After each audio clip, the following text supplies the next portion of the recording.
Assalamualaikum warahmatullahi wabarakatuh. Waalaikumsalam warahmatullahi wabarakatuh. Yang terhormat Bapak Rahmat Joni Wiryatmo SPD MPD selaku mentor dan pengawas Disdikbud Pura Kabupaten Semarang. Yang saya hormati Bapak Ahmad Rajid Jaka SPD MSI selaku PLT Kepala SMK Negeri 1 Kaliwungu. Yang saya hormati Ibu Wahyu Ambarwati SPD MPD selaku Kepala SMK Negeri 2 Kaliwungu, serta rekan-rekan presentasi orientasi pengenalan nilai dan etika instansi bagi pemerintah Kabupaten Semarang atau P3K. Sebelumnya perkenalkan, nama saya Mujianto selaku moderator yang akan membantu jalannya presentasi pada kesempatan hari ini. Baik, mari kita mulai kegiatan ini dengan mendengarkan paparan presentasi dari Bapak Anjar Supriyanto dengan judul Seminar Laporan Orientasi Pengenalan Nilai dan Etika Instansi bagi Pegawai Pemerintah dengan Perjanjian Kerja atau P3K Angkatan 23 tahun 2025. Kepada beliau dipersilakan. Terima kasih kepada Bapak Moderator. Selanjutnya yang terhormat Bapak Doni Wiryatmo SPD MPD selaku mentor saya selama ini. Terima kasih sudah memberikan bimbingan hingga terlaksananya acara di hari. Selanjutnya Bapak Ahmad Rajid Jaka SPD MSI selaku PLT Kepala Sekolah saya. Terima kasih atas waktunya di sela-sela kesibukannya yang luar biasa masih bisa mendampingi kita di sini. Selanjutnya juga Ibu Wahyu Ambarwati SPD MPD, terima kasih waktunya sudah menemani hingga saat ini. Jadi di sini saya mau memberikan pemaparan seminar laporan orientasi nilai dan etika bagi pegawai pemerintah dengan Perjanjian Kerja Angkatan 23 tahun 2025.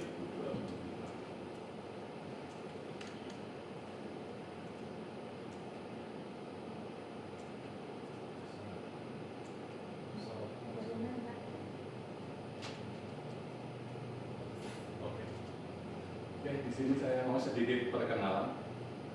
Nama saya Anjar Supriyanto. Saya P3K Pengadministrasi Perkantoran di SMP Negeri 1 Kaliwungu. Usia saya sudah 40 tahun. Jadi tadi kalau ada yang 17 tahun baru presentasi, saya baru 40 tahun baru presentasi. Nah, ini berarti lebih lama saya.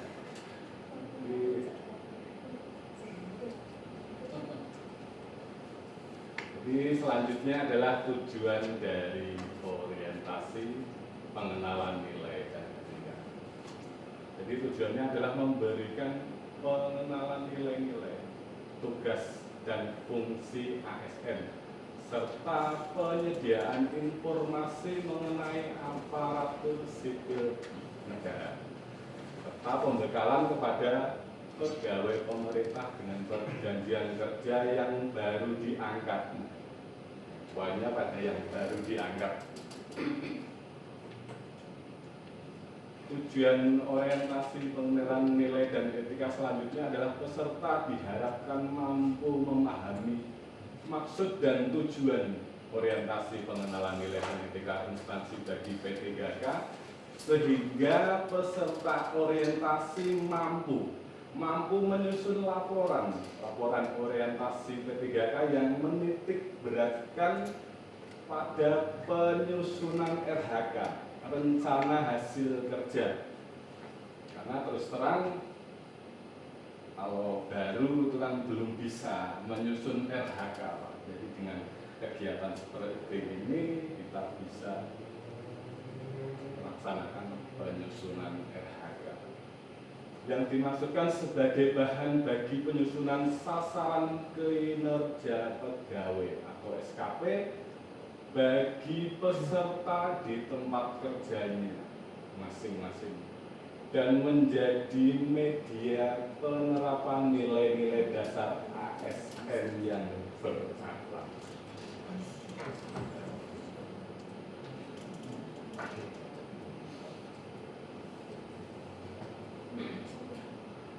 Selanjutnya adalah masuk pada RHK, rencana hasil kerja. Penyusunan rencana hasil kerja dengan mengintervensi RHK dari pimpinan atau kepala sekolah. Ini dimaksudkan agar selaras, jadi RHK dari pimpinan kita dengan RHK kita itu menjadi selaras. Apa yang menjadi garis-garis besar dari pimpinan kita. Dengan indikator tingkat kualitas laporan pengelolaan satuan pendidikan yang berorientasi pada peningkatan pembelajaran sesuai perencanaan dan standar yang digunakan.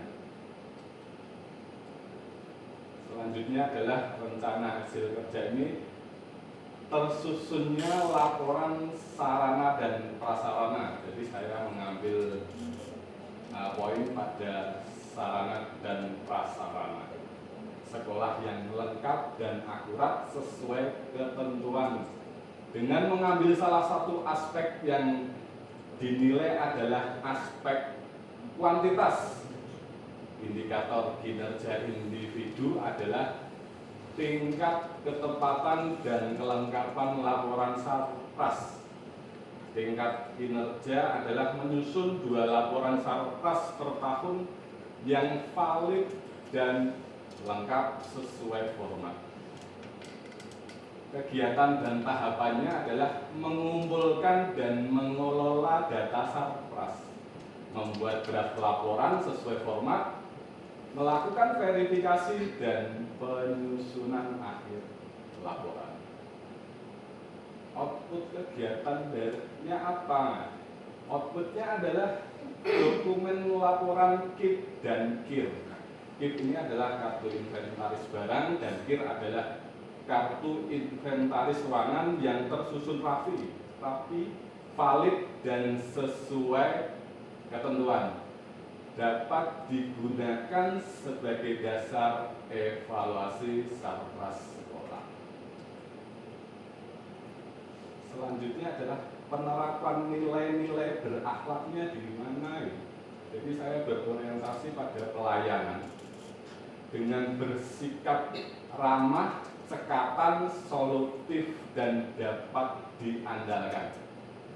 Selanjutnya adalah nilai akuntabel dalam pelayanan dukungan administrasi berorientasi pada data secara teliti, jujur, dan dapat dipertanggungjawabkan. Lalu kompeten melaksanakan tugas dengan kualitas terbaik. Selanjutnya adalah kesimpulan. Kesimpulannya adalah sebagai aparatur sipil negara, saya berkomitmen melaksanakan tugas secara profesional, akuntabel, dan berorientasi pada peningkatan mutu pendidikan melalui laporan sarana dan prasarana yang akurat, transparan. Pengelolaan aset sekolah diharapkan mendukung kualitas pembelajaran serta mencerminkan kinerja yang berintegritas dan berlandaskan nilai-nilai berakhlak. Oke, sekian dan terima kasih. Saya kembalikan ke moderator. Terima kasih kepada Bapak Anjar Supriyanto yang telah memaparkan hasil laporannya. Selanjutnya memasuki sesi tanya jawab kepada rekan-rekan peserta orientasi. Bila mana ada pertanyaan, dipersilahkan. Terkait pemaparan yang Anda sampaikan mengenai sarana prasarana, tolong jelaskan hubungan antara sarpras dengan pembelajaran di lingkungan sekolah. Terima kasih. Baik, terima kasih. Jadi sarana dan prasarana ini sangat mendukung dalam kegiatan belajar mengajar di sekolah.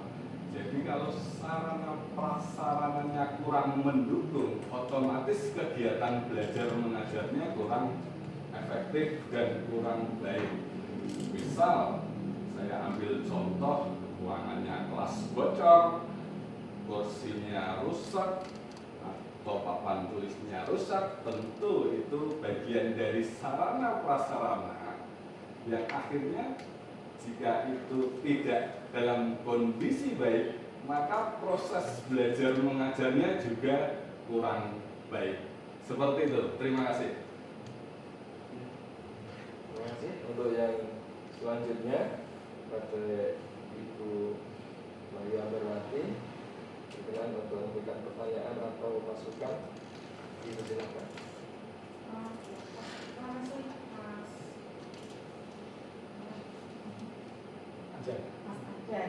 Mas itu Mas Muji. Ya, Mas Anda ini mau tanya dulu masalah KIP dan KIR tadi ya. Itu apakah setiap dicek secara berkala atau bagaimana, atau berkalanya setiap tahun atau setiap bulan? Sudah. Ya. Jadi untuk KIP dan KIR, jadi untuk kartu inventaris ruangan ini kita cek ketika ada penambahan barang baru, kita otomatis kita perbaharui kartu inventaris ruangannya. Terus jangka waktunya bagaimana? Itu kan kita tidak bisa menentukan jangka waktu, tapi saya membuat batasan paling tidak minimal 1 tahun kita perbaharui KIR, kartu inventaris ruangan. Kalau untuk KIP, kartu inventaris barang, itu juga hampir sama, kita minimal 1 kali dalam 1 tahun.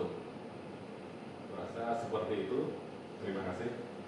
Sebenarnya ini apa kesulitannya Mas? Saya mau nanya kesulitan. Kesulitan dalam mengisi KIR atau Ya, keduanya, KIP dan KIR. Saya rasa tidak ada kendala kesulitan karena dalam mengisi inventaris ruangan kita berdasar apa yang ada di ruangan tersebut.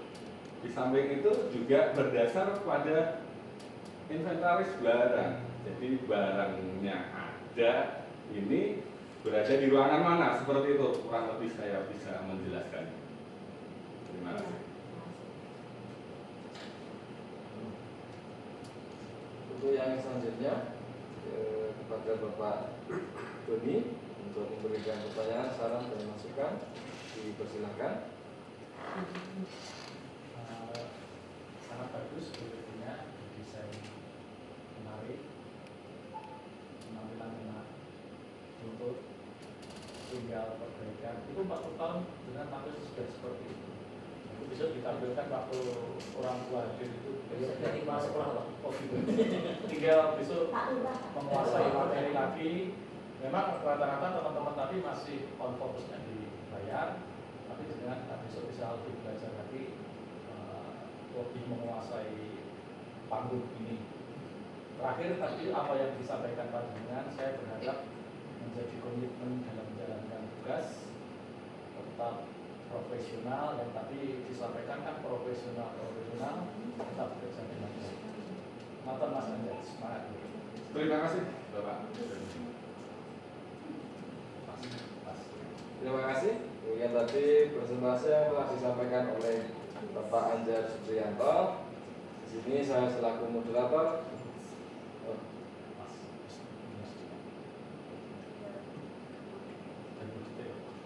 Di sini saya selaku moderator, mohon maaf apabila di dalam memandu acara ini kesempatan pada pagi hari ini terdapat kekurangan. Terima kasih. Saya akhiri. Assalamualaikum warahmatullahi wabarakatuh.